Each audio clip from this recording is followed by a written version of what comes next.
नमस्कार। एक बार फिर आप सभी एग्रीकल्चर स्टूडेंट्स का स्वागत है आपके अपने educational YouTube channel Rohit Dhiman maths पर।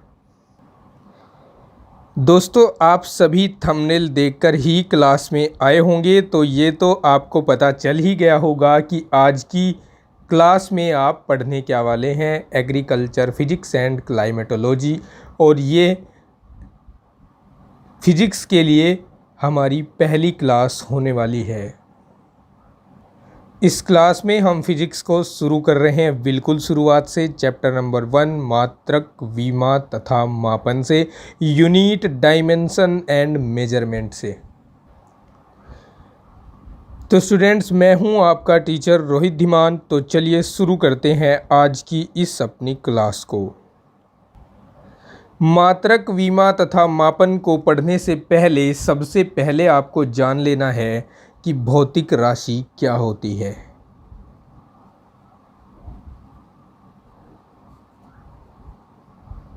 भौतिक राशि, फिजिकल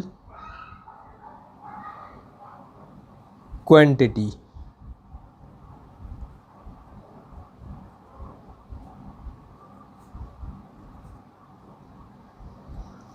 देखिए, वे सभी राशियां जिनका संबंध किसी न किसी भौतिक घटना के साथ होता है, जिन्हें एक संख्या द्वारा व्यक्त किया जाता है या उसे मापा जा सकता है, उन्हीं को हम भौतिक राशियां कहते हैं। जिनका संबंध किसी न किसी भौतिक घटना के साथ हो, जिन्हें एक संख्या द्वारा व्यक्त किया जा सकता हो या उन्हें मापा जा सकता हो, उसी को भौतिक राशि कहते हैं। जैसे द्रव्यमान हो गया, लंबाई हो गई, समय हो गया, चाल और बल, इन सभी का संबंध किसी न किसी भौतिक घटना के साथ होता है, इसलिए इनको हम भौतिक राशियाँ कहते हैं। तो यहाँ आपको करना क्या है कि जैसे जैसे मैं आपको पढ़ाता जाऊँ और लिखवाता जाऊँ, तो आपको इसके नोट्स रेडी करने हैं और उन नोट से आपको स्टडी करनी है। आपको उनको दोहराना है। पहले आप उनको याद करके 24 घंटे के बाद उनको फिर से पढ़ेंगे, फिर 2 दिन के बाद फिर से पढ़ेंगे, फिर 8 दिन के बाद फिर से पढ़ेंगे और फिर 21 दिन के बाद फिर से पढ़ेंगे, और फिर आपको उनको बार बार पढ़ने की ज़रूरत कभी नहीं पड़ेगी। परमानेंटली आपके वो है याद रहेगा। चलिए, अब पहले हम भौतिक राशि की जो परिभाषा है उसको लिख लेते हैं। देखिए, परिभाषा कैसे लिखी जाएगी, जो अभी बताया है सेम वही शब्द हमें लिखने हैं।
तो ये है भौतिक राशि की परिभाषा।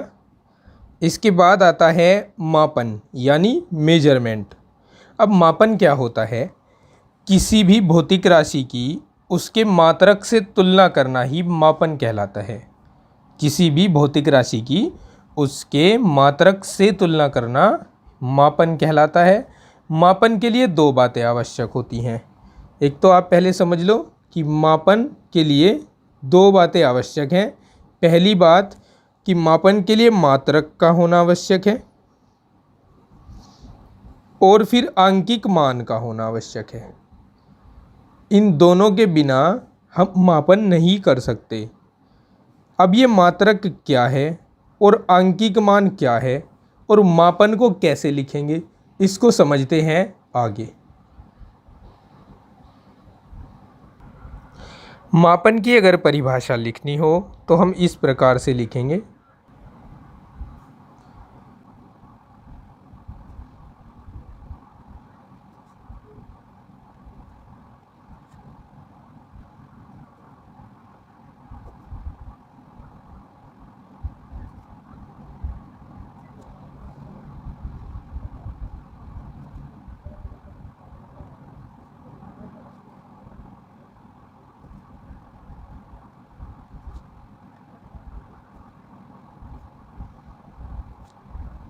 मापन के लिए निम्न दो बातें आवश्यक होती हैं।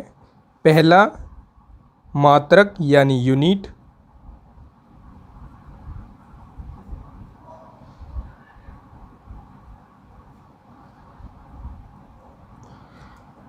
अब मात्रक होता क्या है, जिसमें उस भौतिक राशि को मापा जाता है उसी को मात्रक कहते हैं।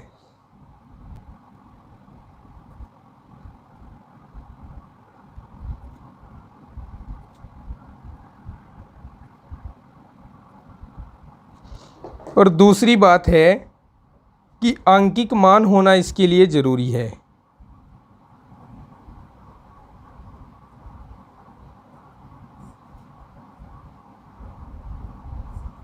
Numerical value.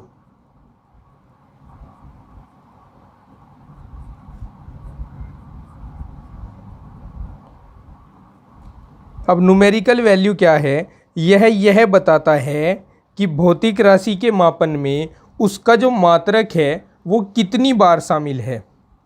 मान लीजिए आपसे कहा जाए कि एक वस्तु का जो द्रव्यमान है वो 5 किलोग्राम है, तो इसका मतलब है कि उसके जो मापन है उसमें उसका किलोग्राम 5 बार सम्मिलित है, उसमें उसका जो मात्रक है किलोग्राम वो 5 बार सम्मिलित है।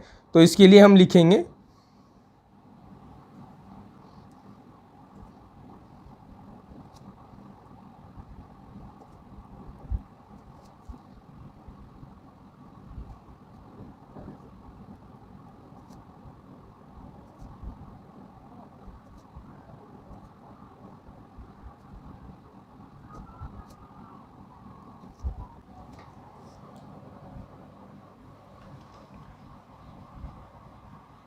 ठीक है।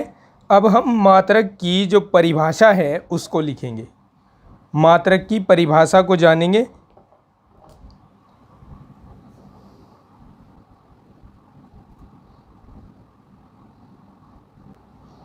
देखिए, पहले समझ लीजिए कि इसकी परिभाषा कैसे लिखेंगे हम। इसके लिए लिखेंगे कि जिस भौतिक राशि को मापना होता है उसके एक छोटे से हिस्से को परिमाण मान लेते हैं और उसे कुछ नाम दे देते हैं जिसे हम मात्रक कहते हैं। समझे? एक और दूसरे शब्दों में हम कह सकते हैं कि मात्रक जो होते हैं वे चुने हुए मानक होते हैं जिनसे तुलना करने पर किसी भौतिक राशि के बारे में पूर्ण जानकारी प्राप्त होती है। जैसे द्रव्यमान का मात्रक किलोग्राम है और लंबाई का मात्रक मीटर होता है। इन दोनों ही परिभाषाओं को अब हमें लिखना है।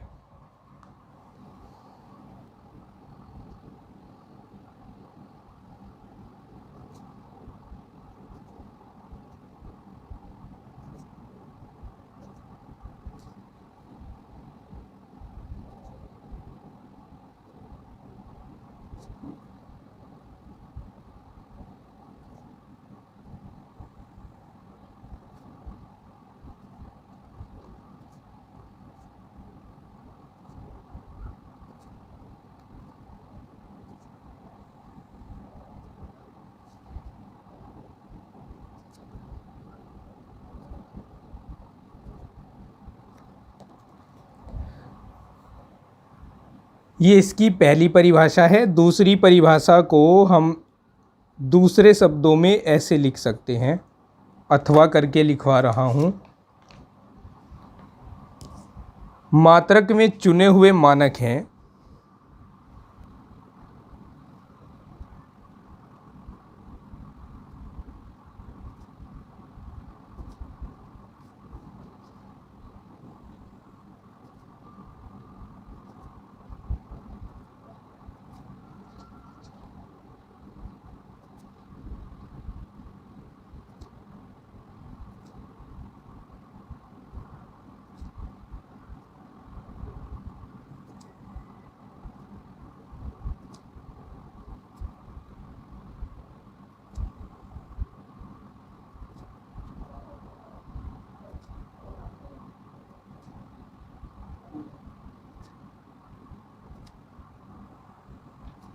जैसे द्रव्यमान का मात्रक किलोग्राम व दूरी का मात्रक मीटर है।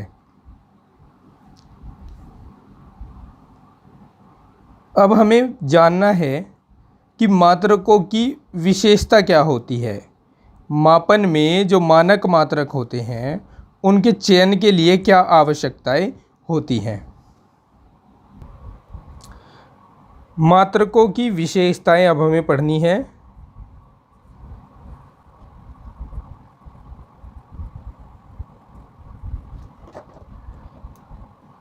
देखिए, जानते हैं कि मात्रकों की क्या क्या विशेषताएं होती हैं। किसी भी मानक मात्रक के चयन के लिए जो आवश्यकताएं हैं उनमें से पहली आवश्यकता है कि मानक स्पष्ट रूप से परिभाषित होना चाहिए उसका। दूसरी जो विशेषता है वो यह है कि यह सुगमता से उपलब्ध भी होना चाहिए। तीसरी है कि इसका आकार सुविधाजनक होना चाहिए। और चौथा, यह समय एवं स्थान के सापेक्ष स्थिर होना चाहिए। ऐसा नहीं है कि यह समय बदलते बदल जाए और स्थान बदलते ही बदल जाए। यह आसानी से अनुक्रम करने के योग्य होना चाहिए। ठीक है, इन पांचों विशेषताओं को लिखते हैं। लिखिए एक एक करके। नंबर 1,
ये है मात्रकों की पांचों विशेषताएं। अब हमें पढ़ना है कि मूल राशियों एवं मात्रकों का वर्गीकरण। मात्रक कितने प्रकार के होते हैं और मूल राशियां कौन कौन सी हैं, उनके प्रकारों को पढ़ेंगे।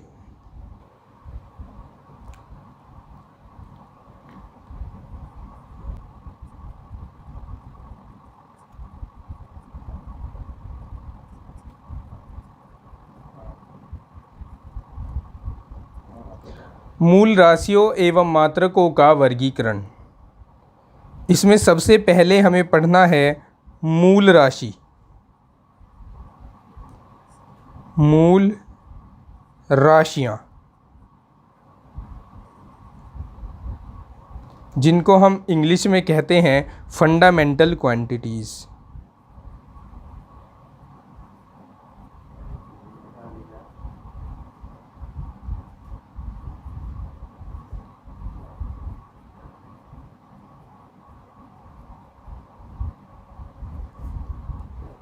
मूल राशियां या फंडामेंटल क्वांटिटीज।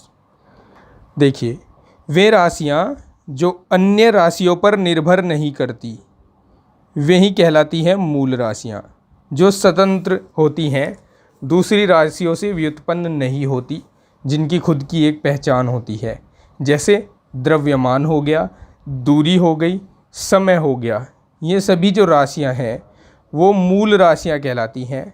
और मूल राशियों की जो संख्या है वो 7 है। अभी आप आगे चलकर पढ़ेंगे कि 7 राशियां कौन कौन सी हैं जो मूल राशियों के अंतर्गत आती हैं। पहले आपको केवल मूल राशि की परिभाषा के बारे में जानना है।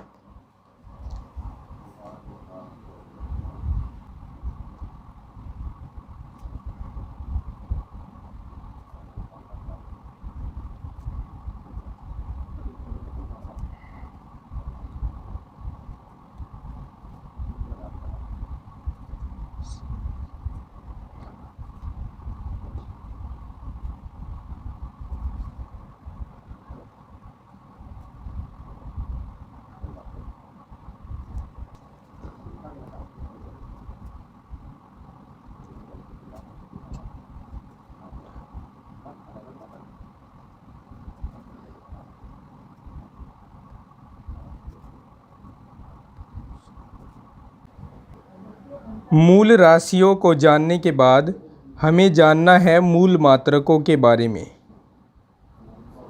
मूल मात्रक, जिसको हम कहते हैं इंग्लिश में फंडामेंटल यूनिट।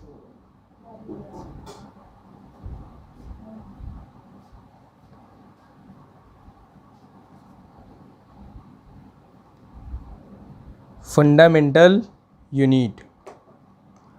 देखिए, मूल मात्रक वे मात्रक हैं जो अन्य मात्रकों पर निर्भर नहीं करते हैं, अर्थात पूर्णतः स्वतंत्र होते हैं, या कहें कि मूल राशियों के मात्रकों को ही हम मूल मात्रक कहते हैं। जैसे मूल राशि है द्रव्यमान, उसका मात्रक किलोग्राम जो है वो मूल मात्रक है या स्वतंत्र मात्रक है, और दूरी का मात्रक है मीटर, समय का मात्रक है सेकंड। ये सभी के सभी क्या हैं? मूल मात्रक हैं। चलिए परिभाषा नोट डाउन कर लेते हैं इसकी।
तो ये है मूल मात्रक के लिए परिभाषा। अब हमें इनकी संख्या 7 है, उन सातों मूल राशियों और उनके मात्रकों और उनका प्रदर्शन हम किस किस अल्फ़ाबेट से करते हैं या किस किस से रिप्रेजेंट करते हैं उनको हमें जानना है। तो चलिए जानते हैं। तो पहली जो मूल राशि है वह है द्रव्यमान।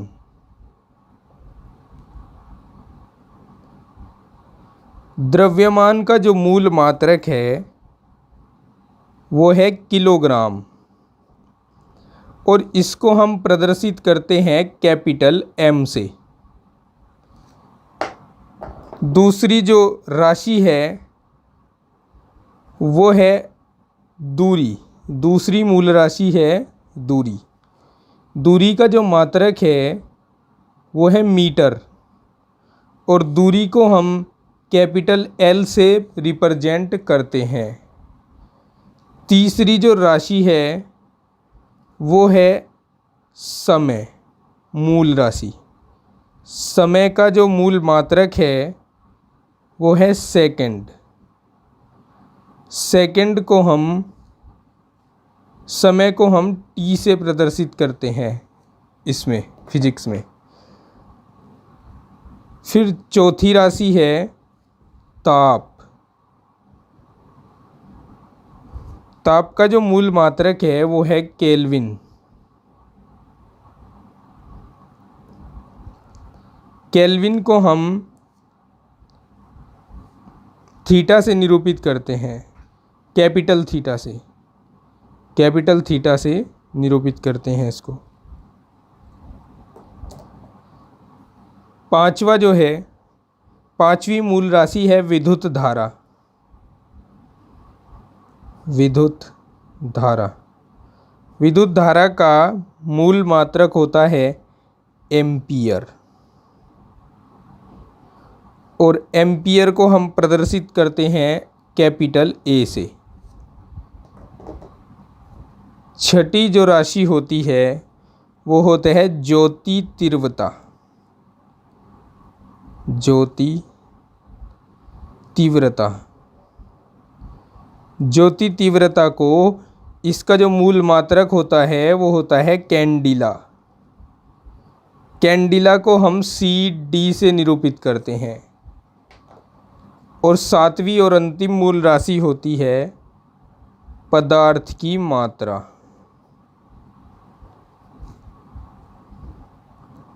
पदार्थ की मात्रा को इसका जो मूल मात्रक है मोल, उसमें नापा जाता है और इसको हम MOL इस साइन से या इन अल्फ़ाबेट से हम निरूपित करते हैं इसको। तो ये थी 7 मूल राशियाँ और 7 मूल मात्रक। अब इसमें से 2 होती हैं पूरक राशियाँ और उनके पूरक मात्रक, तो उनके बारे में भी आपको मैं बता देता हूँ। पूरक राशियाँ एवं पूरक मात्रक। तो पूरक राशियाँ एवं पूरक मात्रक 2 होते हैं। पहला होता है कोण। कोण को नापा जाता है रेडियन में। दूसरा होता है घन कोण। घन कोण को नापते हैं अस्टेरेडियन में।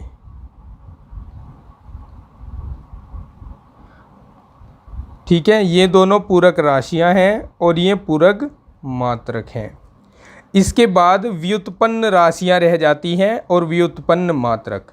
व्युत्पन्न का मतलब जो मूल राशियों से मिलकर बनी होती हैं उनको हम कहते हैं व्युत्पन्न राशियां।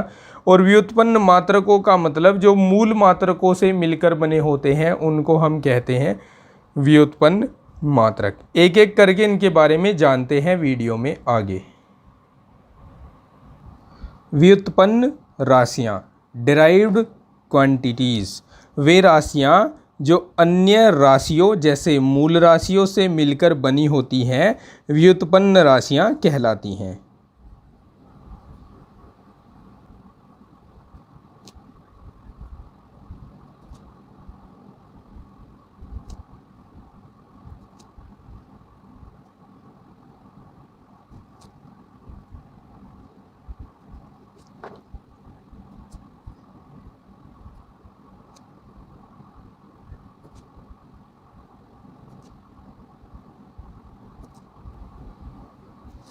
उदाहरण के लिए जैसे चाल। चाल किस किस से मिलकर बनी है? आप जानते हैं चाल बराबर होता है दूरी बटे समय। तो यह एक व्युत्पन्न राशि हुई क्योंकि चाल मूल राशियों दूरी और समय से मिलकर बनी है, इसलिए चाल एक व्युत्पन्न राशि है। फिर इसका जो मात्रक है चाल का मीटर प्रति सेकंड, ये व्युत्पन्न मात्रक कहलाएगा क्योंकि यह मूल मात्रकों मीटर और सेकंड से मिलकर बना है। समझ गए? अब हमने व्युत्पन्न राशि की परिभाषा तो लिख ली है, व्युत्पन्न मात्रक की परिभाषा लिखनी है। व्युत्पन्न मात्रक की परिभाषा को कुछ इस प्रकार लिख सकते हैं।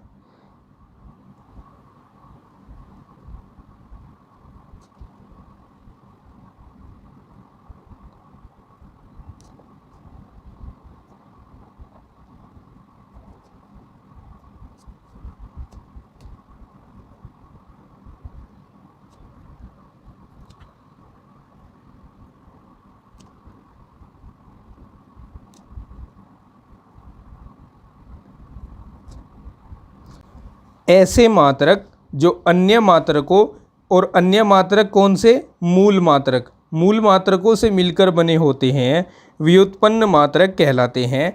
जैसे चाल का मात्रक,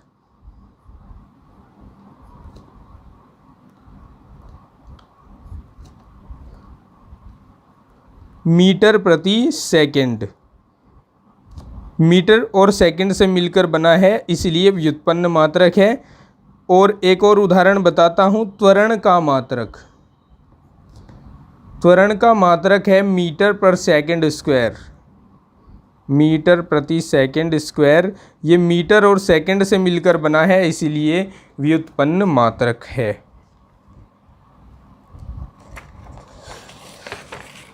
दोस्तों यह फिज़िक्स की पहली क्लास है, इसमें हम इतना ही पढ़ेंगे आज।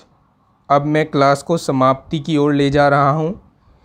नेक्स्ट क्लास में हम पढ़ेंगे सामान्य मात्रक क्या है, विमाएँ क्या हैं, विमाओं के उपयोग क्या है, अल्पतमांक क्या है, इन सब के बारे में।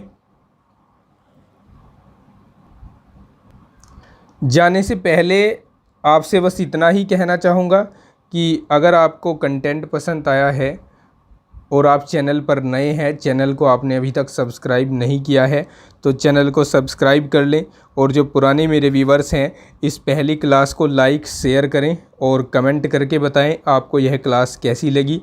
अगर आप सभी का सपोर्ट रहा और यह क्लास ठीक ठाक चली, अर्थात आपको पसंद आई, इसमें जो कंटेंट मैंने आपको दिया है वो आपको अच्छा लगा, आपने उसको समझा, इससे कुछ सीखा है, तो इस क्लास को शेयर करिएगा और कमेंट करके बताइएगा।